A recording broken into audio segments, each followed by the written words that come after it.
Alejandro, ¿sabe qué es lo bueno de hablar de cosas que ocurrieron hace 200 años? Que nunca pasan de moda, Luis Guillermo, no pierden vigencia. Aquí tenemos 25 capítulos de Déjà Vu. Hemos hablado de cómo Petro no es el primer presidente de izquierda de Colombia. Hemos hablado de la historia del café en Colombia. De la historia de los judíos y de los árabes en el país. De las relaciones entre Colombia y Venezuela, dos naciones hermanas pero no gemelas. De la crisis o de la situación del Esequibo. Y del Banco de la República. Los invitamos a todos a repasar el archivo de Déjà Vu, que estamos cumpliendo 25 episodios este domingo. Y ahí está disponible para todos ustedes, para que por favor, cuando tengan un tiempito, le den una mirada a estos temas muy interesantes que son parte de nuestra historia y también parte de nuestra coyuntura política. Los invitamos a repasar el archivo. Todos nuestros episodios están en Spotify y en las otras plataformas de podcast. Esto es Déjà Vu, un podcast para hablar de la historia detrás de la coyuntura política en Colombia, con Alejandro Lloreda y Luis Guillermo Vélez.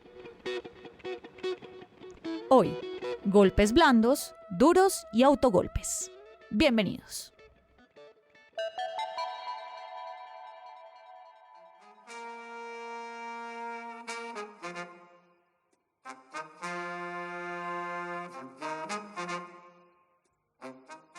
Comunicato stampa. Chiedo a tutte le organizzazioni per i diritti umani, ai partiti progressisti e alle organizzazioni dei lavoratori in Colombia e nel mondo di prestare attenzione a questa denuncia. Ho sentito importanti giuristi parlare di rottura istituzionale. J'ai entendu des éminents juristes parler de rupture institutionnelle dans le cas du chancelier de la République, le premier de l'histoire en être suspendu. Me excusarán los oyentes el francés mío y el italiano de Alejandro. Estos son dos trinos emitidos en múltiples idiomas por el presidente de la República de Colombia, Gustavo Petro, el 3 de febrero de este año. Nos excusarán también que no hemos podido leer el árabe. ¿Usted intentó en árabe, Alejandro? Intenté en árabe y en los otros idiomas en que el presidente Petro anunció una ruptura institucional en Colombia. El árabe no es su fuerte. El árabe no es muy fuerte, por lo menos no con el acento adecuado. Exactamente. Entonces, el presidente nos está hablando aquí de un inminente golpe blando en contra de su mandato. Anuncia que esto está en ciernes en Colombia. Un grupo muy importante de intelectuales y de parlamentarios de izquierda, sobre todo europeos, mandan una carta también anunciando este inminente golpe blando en Colombia. ¿Qué es lo que está ocurriendo y cómo lo podemos relacionar con lo que ha pasado en el pasado en Colombia? Esta no es la primera vez, Luis Guillermo, que Petro habla de golpe blando. Él comenzó a hablar de golpe blando el año pasado, después de las grabaciones entre Benedetti y Laura Sarabia, que él anunció también que hay un golpe blando en ciernes en Colombia, y varios de sus aliados políticos, como por ejemplo Ernesto Samper, le han hecho eco a esta denuncia. Samper publicó hace unos días un artículo en El País de España haciendo una taxonomía de lo que constituye un golpe blando, que es prácticamente, Luis Guillermo, todo. Todo, o sea, cualquier cosa. O sea, quejarse de las opiniones de un periodista. Golpe blando. Golpe blando. Salir a la calle a protestar. Golpe blando. Ir al exterior a hablar más del gobierno. Puesto golpe blando. Pero Alejandro, los golpes en Colombia han sido en realidad muy excepcionales en todas sus variantes. Digamos que golpes duros, autogolpes, golpes blandos, que sí los ha habido, son muy raros, y no solamente son muy raros, sino también han sido muy cortos. Colombia realmente no ha sido tierra fértil para las dictaduras desde su independencia, y yo creo que ese patrón, esa parte del ADN colombiano subsiste y es muy, muy potente. Así es, esa es quizás la característica, el rasgo más distintivo de la historia colombiana, es la ausencia de golpes, especialmente si uno mira esto en comparación con el resto de la región. Y el siglo XIX en América Latina... Colombia no es Bolivia. Colombia no es Bolivia, Colombia no es Centroamérica, Colombia no es Perú. Y usted mira la historia del siglo XIX en América Latina y es un listado de golpes blandos, duros, la mayoría durísimos. Y esto está hasta bien entrado el siglo XX. Ahorita hace poco se cumplieron los 50 años del golpe de Pinochet en Chile, que era un golpe durísimo y quizás pues de los últimos golpes duros que ha habido en la región. El primero de ellos ocurre muy entrada a la República y el protagonista pues es el Libertador. ¿Qué fue lo que pasó después de Ocaña? Bolívar vuelve del sur y Bolívar en el sur ya había expedido la Constitución de Bolivia. Él vuelve a Colombia y convoca una asamblea constituyente. Esto toca anotar esto porque esto va a ser recurrente en lo que vamos a hablar en este podcast.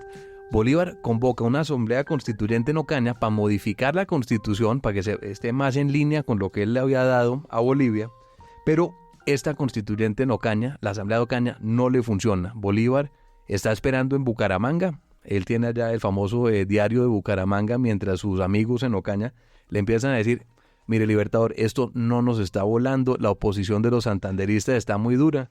Y al final del día, Ocaña... Los abogados bogotanos. Los tinterillos bogotanos jodan que jodan y no le dan el gusto a Bolívar. Y Bolívar entonces vuelve a Bogotá y el 27 de agosto de 1828, él expide lo que se va a llamar el Decreto Orgánico de la Dictadura. Y aquí voy a leer... Alejandro, con esa palabra, ¿no? Sí, con esa palabra. O sea, es decir, Bolívar se constituye a sí mismo como dictador. Así es. Y entonces aquí en el decreto de la dictadura de agosto del 28, Bolívar dice lo siguiente. Él dice: después de una detenida y madura deliberación, he resuelto encargarme, como desde hoy me encargo, del poder supremo de la República, que ejerceré con las denominaciones de Libertador, presidente, que me han dado las leyes y el sufragio público. Claro, ese es el decreto de dictadura. Colombia, decíamos, no es tierra fértil para dictaduras. Nunca lo ha sido, no creo yo que sea en este momento. Y la primera gran manifestación de esto es el rechazo tan profundo que se da en contra de Bolívar. No lo matan de milagro en la noche septembrina, se logra escapar. Los militares venezolanos que lo rodean logran mantener la situación aquí a raya, fusilan a un par de personas, que es bastante excepcional, también lo veremos esto de los fusilamientos, pero los venezolanos que están acá sí agarran a una gente y la fusilan y la persiguen, y Bolívar pues continúa con su dictadura, pero no por mucho tiempo. Es que y Bolívar en este momento es el libertador, pues es el hombre más popular de Colombia, pero pierde ese prestigio, pierde su popularidad después de este autogolpe que da con el decreto de la dictadura. Bolívar está frustrado con el Congreso, frustrado con las reformas.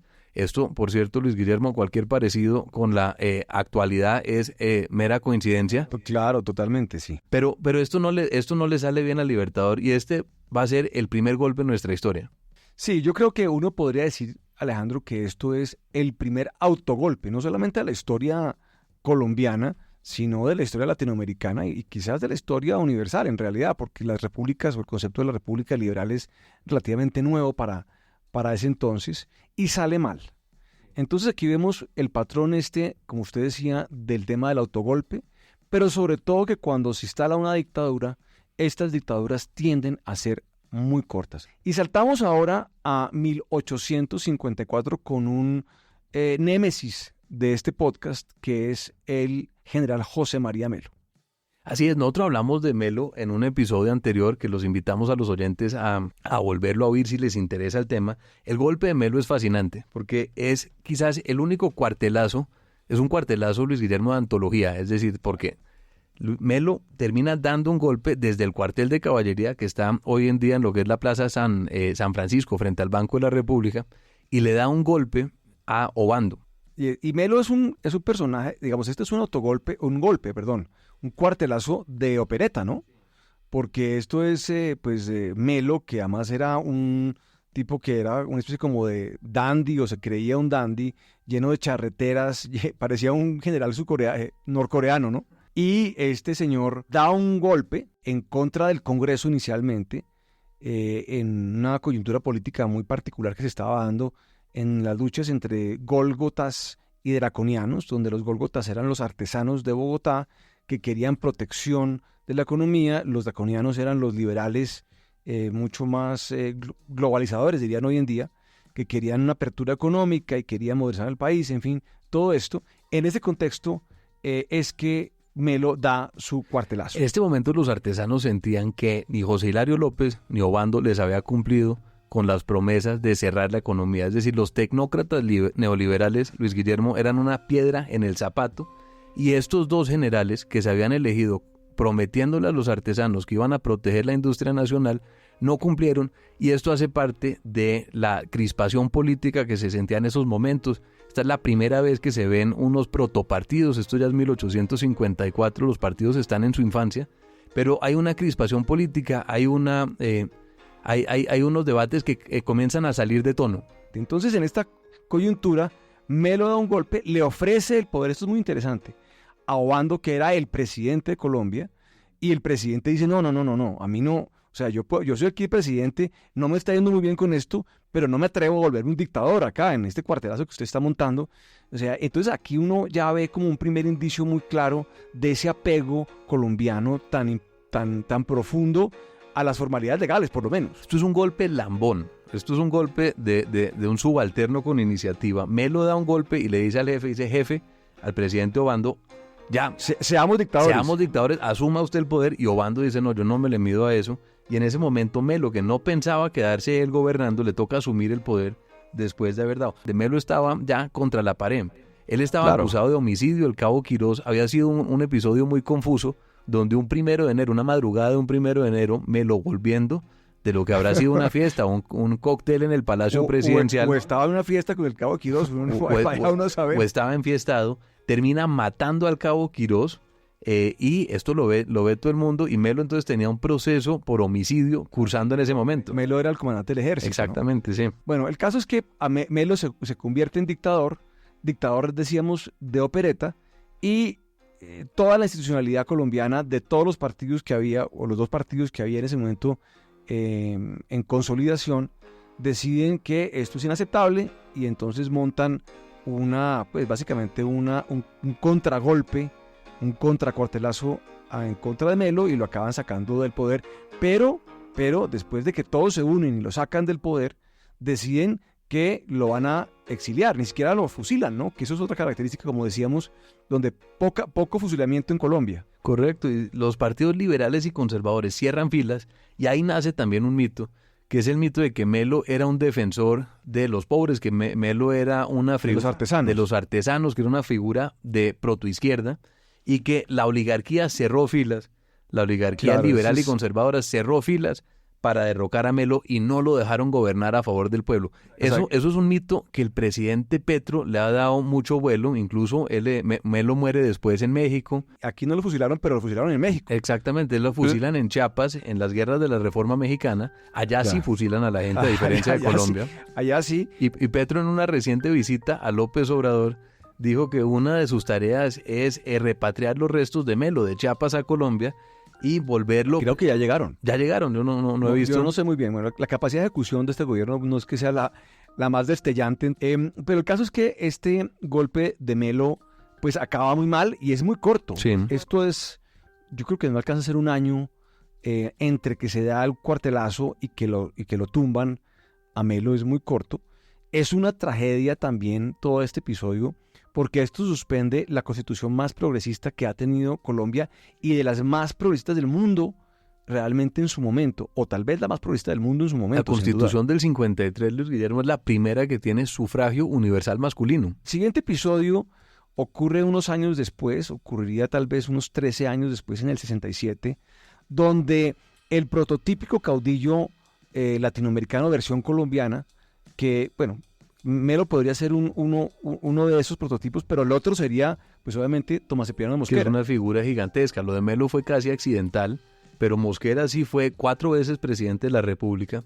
Él había ganado, Luis Guillermo, una guerra civil en 1861, que es la única guerra civil en que el bando rebelde ganó, llegó a Bogotá, asumió el poder.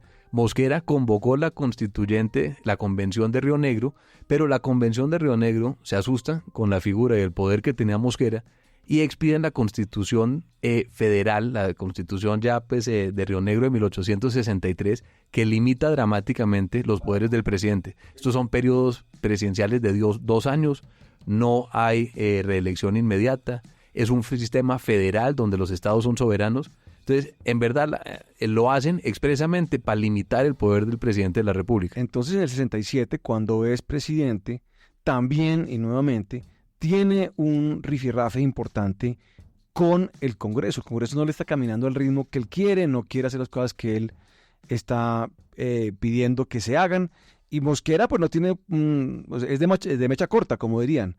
Y entonces él está planeando cerrar el Congreso y se le adelantan. Entonces le hacen a ese golpe o a ese autogolpe en ciernes de Mosquera, el vicepresidente, el general Santos Gutiérrez, decide adelantarse y entonces le hace un golpe a Mosquera y lo saca del poder.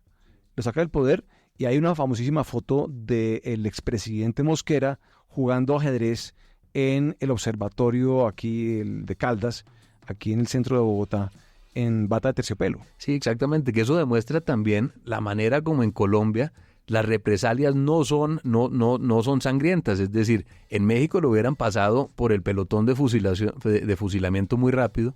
Creo que un par de años antes habían fusilado nada más y nada menos que a un emperador Habsburgo, ¿no? Exactamente, sí. O sea, no andaban con medias tintas. No, es decir, eso no los dejan jugar ajedrez en bata de terciopelo como dejaron a Mosquera. Sino que los van fusilando de una. Pero ese caso es muy interesante porque es lo que usted dice, Luis Guillermo, ya comenzamos a ver, es un modus operandi. Un presidente se frustra con el Congreso no le está caminando, no le aprueba las reformas. Mosquera cerró el Congreso Nacional el 29 de abril del 67 y muy rápidamente le hacen un contragolpe. Es decir, Mosquera da un autogolpe, cierra el Congreso y el ejército le da un contragolpe, lo apresa y lo mandan a jugar ajedrez. Exactamente. Y entonces, sí, este patrón que emerge, como decíamos, emerge rápidamente y se repite nuevamente en 1885, donde estamos ya en los estertores del régimen federal de Río Negro.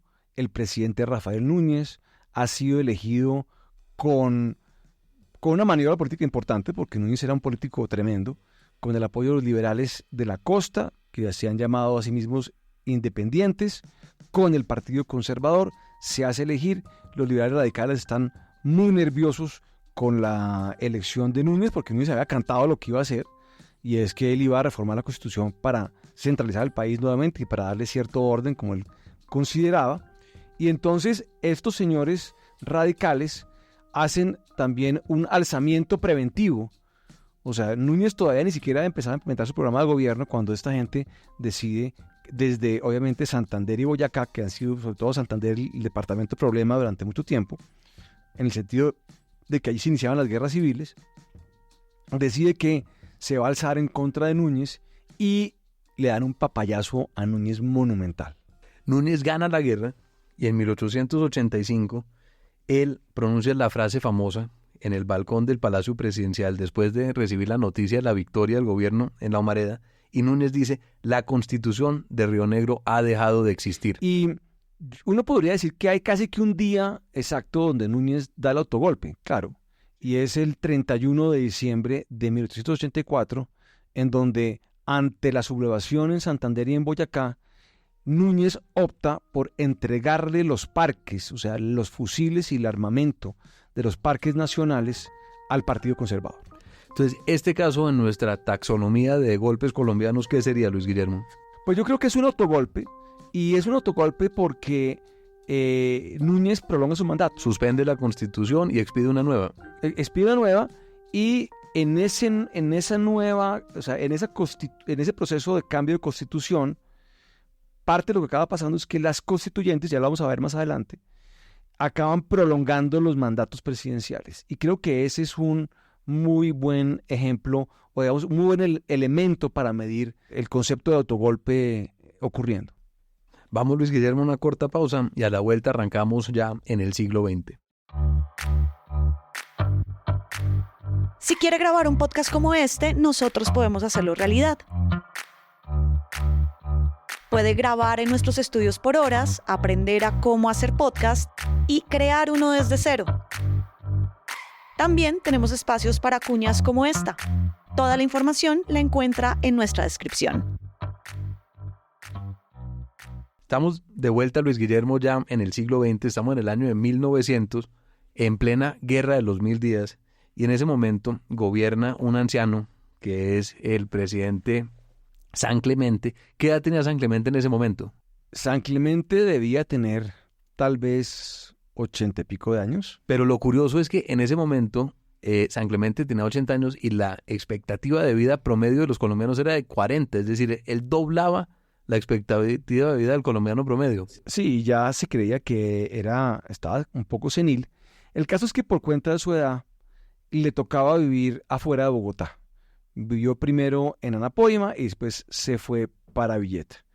Y aquí ocurre en julio de 1900, el 31 de julio de 1900, tal vez el único episodio que uno podría tipificar como de golpe blando, porque parte del Partido Conservador Histórico que apoyaba al presidente en la guerra de los 1000 días, decide que es hora de entablar conversaciones de paz con los liberales. Y San Clemente se opone a todo esto. Entonces se idean una maniobra para sacar a San Clemente del poder y a los nacionalistas y lograr que a través del vicepresidente se inicie un diálogo de paz con los liberales insurgentes. Entonces la maniobra se da y es cero sangrienta, se da el 31 de julio, donde la guarnición de Bogotá del ejército básicamente lo que hace es que declara, y unos políticos del Partido Conservador Histórico declaran que el presidente no puede seguir en funciones porque la Constitución dice que el presidente debe estar residiendo en Bogotá. Y si no está en Bogotá, entonces debe estar ejerciendo las funciones presidenciales el vicepresidente, y entonces ponen a Marroquín de presidente, o sea, declaran la presidencia de Marroquín por cuenta de la ausencia del presidente. Esto es con un legulerismo colombiano, un legulerismo bogotano. Dejan a San Clemente abajo en Villeta, le ponen un policía para que no se vaya a devolver para Bogotá. Que no se devuelva a Bogotá. A un venerable anciano, sí, asuma la presidencia. Y Marroquín, que era un pollo de 77 años, asume la presidencia para... Un poquito menor tal vez, pero de todas maneras un anciano bajo cualquier parámetro. Asume la presidencia, les hace conejo a los golpistas, ¿no? Porque no inicia ningún proceso de paz. Ningún proceso de paz o de negociación con los liberales. Y más bien aprieta las tuercas durísimo y sigue gobernando. Inclusive la Corte Suprema de Justicia, en un acto de lawfare, dice que no, que está bien lo que hicieron, porque resulta que la Constitución sí dice que el presidente tiene que estar residiendo en Bogotá, y como no reside en Bogotá, pues entonces el vicepresidente era Marroquín, y todo se acaba solventando cuando San Clemente convenientemente se acaba muriendo. Entonces el mandato de Marroquín concluye ya, digamos, legítimamente, porque pues obviamente el presidente pues asume ya en propiedad. En propiedad, exactamente. Este es el primer golpe blando, muy blando, sin sangre, entre dos ancianos, el 31 de julio de 1900. Lleno de expedientes, de resoluciones, de sentencias. Caspa, cuellos de pajarita. Se acaba la guerra de los 1000 días, Alejandro, el país está totalmente devastado económicamente, pero también devastado moralmente por la guerra y por la pérdida de Panamá. Y entonces se da la elección del general Rafael Reyes como presidente en 1904. Y eso es una elección muy, muy controversial. Aparecen milagrosamente los votos de La Guajira, de la provincia de Padilla, que llamaban en ese entonces. Eso nunca se había visto, ¿no? Pero el general, digamos, asume con un tono modernizador, dice más administración, menos política, y empieza a gobernar. Reyes es un personaje muy distinto a todos estos abogados bogotanos que habían gobernado en la regeneración. Reyes es un tipo dinámico, es un poquito como nuestro Teodoro Roosevelt, es un tipo que había sido cauchero en el Amazonas, había nadado ríos, no había peleado con tigres, sabía pelear con caimanes. Era un tipo muy dinámico, era un tipo que viajaba mucho, es el primer presidente que comienza a salir y hace lo que él llama las excursiones presidenciales, que después va a publicar en un libro.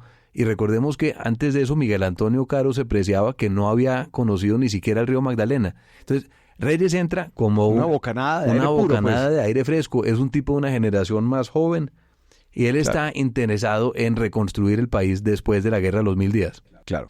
Y se choca contra el Congreso nacionalista, o sea, contra el Congreso que venía de la guerra de los 1000 días, que venía de la regeneración, y opta por crear una constituyente, una asamblea constituyente en 1905 que instala.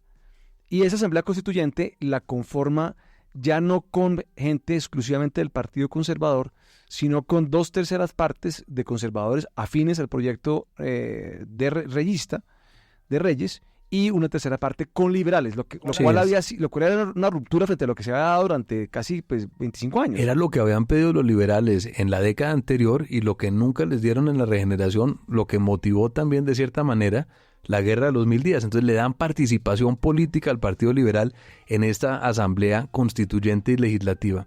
Y esta asamblea constituyente le da a Reyes la posibilidad de extender su periodo que había iniciado en 1904 y se lo extienden hasta 1914.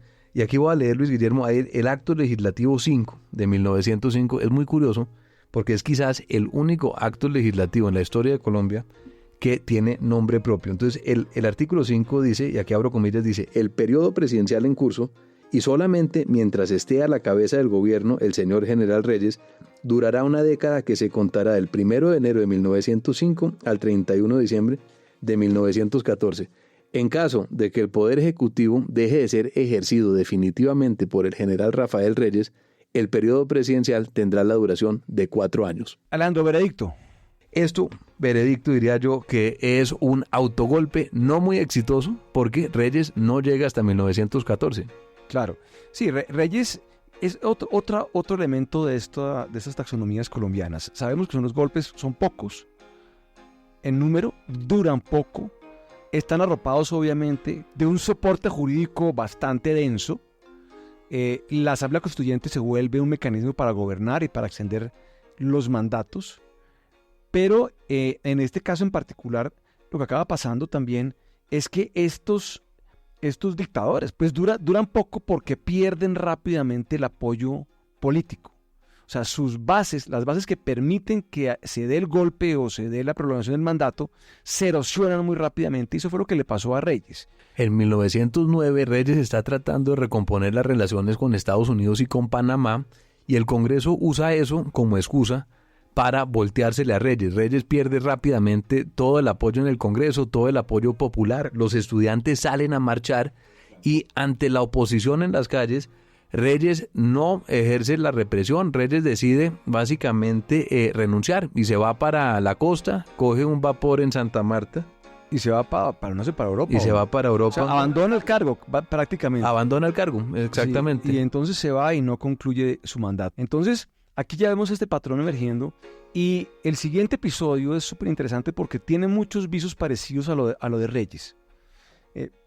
Y es el episodio ya muy conocido de la gran dictadura del siglo XX, lo que la gente tiene más en mente, que es la dictadura del general Rojas Pinilla, Gustavo Rojas Pinilla, pero tiene un antecedente en lo que pasa después del 9 de abril.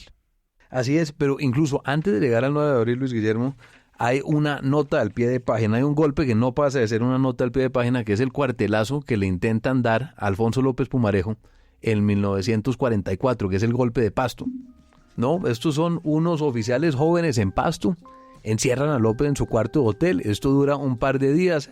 Alberto Lleras, es una finca cerquita del aeropuerto, si no estoy mal que lo encierra. Alberto Lleras se pone al mando del país con su voz estentoria, tranquiliza a los colombianos, y al día siguiente ya básicamente López está de vuelta en Bogotá y el golpe se conjura. Esto es un golpe militar, un cuartelazo fallido, esto sí es un cuartelazo fracasado, pero es la primera vez en el siglo XX que los militares hacen un ruido un conato de golpe, un ruido de sables. Sí, y eso es muy mal recibido, pero lo que empieza a cambiar las cosas con profundidad es el 9 de abril y todo el colapso de la civilidad que se da después de ese incidente. No solamente por la violencia en el campo, sino también por la tensión política que estaba dándose en ese momento entre el gobierno conservador de Mariano Ospina y los liberales. Y Mariano Ospina opta, con un decreto de estado de sitio, por cerrar el Congreso. Y creo que eso es la primera piedra de lo que se vendría. Esto es después de que el 9 de septiembre del 49, Luis Guillermo, hay un tiroteo en el Congreso entre representantes. Claro. Entonces se da este tiroteo, hay violencia, el Congreso... Dos congresistas muertos, gran tensión política. El caso es que el país no se está pudiendo gobernar en ese momento, y Mariano Ospina opta por cerrar el Congreso, y como usted decía, es el primer acto de este drama. Porque Mariano Ospina, para su buena memoria, por así decirlo, opta no por quedarse en el poder, porque hay elecciones en el año 50, el Partido Liberal no acude a esas elecciones y es elegido Laureano Gómez. Laureano había sido parte del gobierno Ospina, había sido la parte más radical de ese gobierno y se inaugura un gobierno conservador, bastante de extrema, diría uno hoy en día de extrema derecha, que ese lo que sí, busca... casi que protofascista, Luis Guillermo, que es una palabra que se ha usado mucho y hoy en día la misma gente que denuncia golpes blandos con cualquier acto de oposición también es muy rápida a tachar a cualquier opositor de facho. Y lo primero que hacen es convocar a la ANAC, a la Asamblea Nacional Constituyente. La ANAC, la Asamblea Nacional Constituyente, la convoca Laureano Gómez y en palabras de Laureano Gómez es para darle una coherencia ideológica alrededor de la religión católica y proscribir todo tipo de ideas rusonianas y marxistas. Y Dios ya mío. Con eso uno sabe, Luis Guillermo, por dónde va la cosa. Sí. Y es una asamblea constituyente que le encantaría a Gustavo Petro porque es corporativista. ¿Eso qué quiere decir? Que no es una asamblea compuesta por delegados elegidos por el pueblo, o sea, digamos, elegidos directamente para que sean sus representantes, sino que son delegados que representan facciones de lo que se considera la sociedad colombiana. Corporaciones, gremios, sindicatos también, porque hay sindicatos católicos también, y ellos de manera corporatista, es decir, pues para, valga la redundancia, representan sus distintos estamentos en la Asamblea Nacional Constituyente. ¿Y qué pasa el 13 de junio del 53? Pues Laureano había sufrido un derrame, entonces él le había dejado el poder a Urdaneta en calidad de designado de gobierno, y Laureano se había alejado del poder.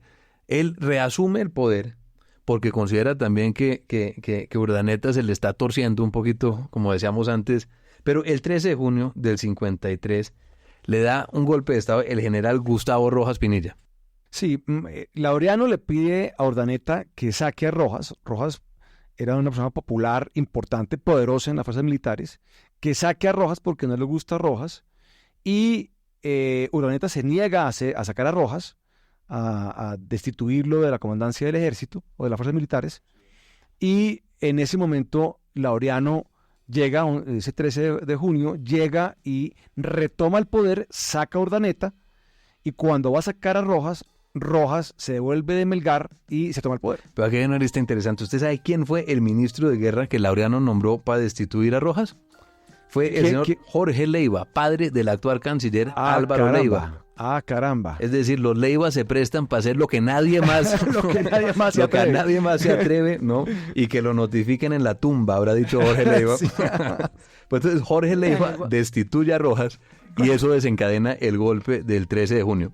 Claro, entonces llega Rojas y Alberto Lleras decía que esto ha sido un golpe de opinión, porque todo el mundo está de acuerdo con lo que ocurrió, o sea, con sacar a Laureano, menos obviamente los laureanistas, pero había un gran consenso alrededor de sacar a Laureano, y en un principio se pensaba que iba a ser una cosa muy temporal, casi que para convocar elecciones y punto, pero eso no suele ser el caso casi nunca, ¿no? No, y a Laureano no lo meten a la cárcel, Laureano lo llevan... Tampoco lo fusilan. Tampoco lo fusilan, lo llevan al exilio. Hay una foto famosa de Vicente Casas sosteniéndole el paraguas esperando un avión en el aeropuerto del Dorado que lo va a llevar al exilio en España.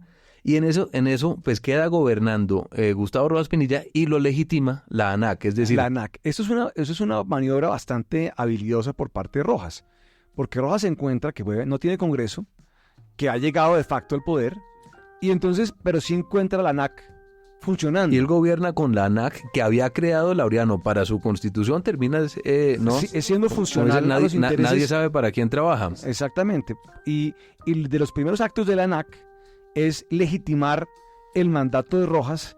Y después se lo extienden al 58. Al 58, y después, cuando él ya está consolidado en el poder y ya todo el mundo se está dando cuenta que y el mismo Rojas ya está diciendo, aquí me voy a quedar yo de largo trecho, o sea, aquí hay que recomponer el país, nuevamente parecido a lo de Reyes, diciendo que estas eran medidas de emergencia, que tocaba pacificar al país, que tocaba reconstruir el país, que la política había llevado a todo este desorden. Entonces intenta extender el mandato inclusive del 58 al 62, porque a la ANAC le cambia la composición y la extiende, ¿no? En número. Y esto era bastante exótico para Colombia, tener una dictadura militar, Luis Guillermo. Es decir, no era exótico para la región. Esto al mismo tiempo que llegó Rojas a Colombia, estaba Perón en Argentina, en Venezuela estaba Marco Pérez Jiménez, y antes de eso había estado Juan Vicente Gómez. Pero para Colombia, para el civilismo colombiano, que era uno de las características, de los rasgos políticos que distinguían a Colombia, era bastante exótico tener a un general presidente, lo que llamaba Rojas el binomio pueblo-ejército, y esto comienza después de unos años a desgastarse rápidamente. Entonces él estaba como reproduciendo ese patrón de dictaduras latinoamericanas tan populares no, tan comunes más bien en ese momento. Entonces le pasa lo de Melo, y es que lo que hoy llamaría Petro las oligarquías, pero que básicamente era el país político, se une y dice, bueno, aquí hay que parar esta cosa, y tienen una reunión histórica en la ciudad de Benidorm, que si no estoy mal queda en Alicante, en España, entre Alberto Lleras y Laureano. No, ninguna de las dictaduras que hemos visto desde Bolívar hasta hoy tuvieron un final feliz. Bolívar, que fue pues no solamente el hombre más popular, sino el fundador de la República, no pudo ser exitoso en su dictadura. Duró menos de 2 años y salió desprestigiado hacia el exilio. Melo acabó fusilado. Mosquera acabó jugando ajedrez, preso y pues también desprestigiado. Marroquín, que dio su autogolpe, pues es decir, eso fue un golpe bastante blando, bastante legalista, pero acabó también pésimo. Pero también terminó muy mal y con unos escándalos de corrupción gigantescos, desprestigiado ante la historia.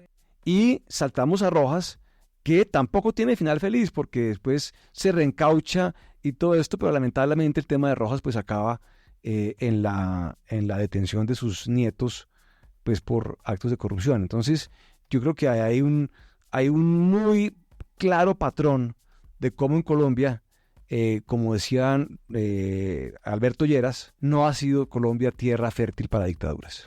Muchas gracias por acompañarnos el día de hoy. Volvemos la semana entrante con un episodio sobre la historia de los ferrocarriles en Colombia. Los esperamos para el próximo capítulo y esperamos que les haya gustado este recorrido por los golpes blandos, golpes duros y autogolpes de la historia de Colombia. Muchas gracias. Déjà Vu es un producto de La Silla Podcast. Grabado en los estudios de La Silla Vacía. Escrito y dirigido por Luis Guillermo Vélez y Alejandro Lloreda. Producido y mezclado por Fernando Cruz y la coordinación de Tatiana Duque. Cada 15 días, un nuevo episodio en su plataforma preferida. Gracias por escuchar.